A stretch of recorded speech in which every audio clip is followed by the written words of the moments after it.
Suatu video yang memperlihatkan ajang drag race alias balap kecepatan kendaraan angkut barang viral di media sosial.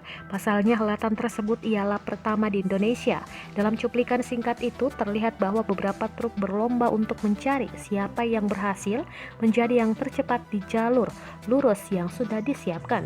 Terlihat pula segerombolan orang bersorak-sorai menyemangati temannya atau kendaraan yang dijagokan.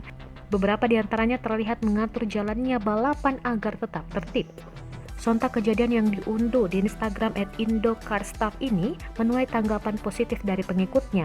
Tak sedikit yang memuji dan membandingkan dengan tingkah laku pengemudi truk balapan di jalan terbuka atau umum. Untuk diketahui, kegiatan balap tidak resmi atau di jalan terbuka merupakan tindakan melanggar lalu lintas. Hal tersebut tertuang dalam Undang-Undang Nomor 22 Tahun 2009 tentang Lalu Lintas dan Angkutan Jalan.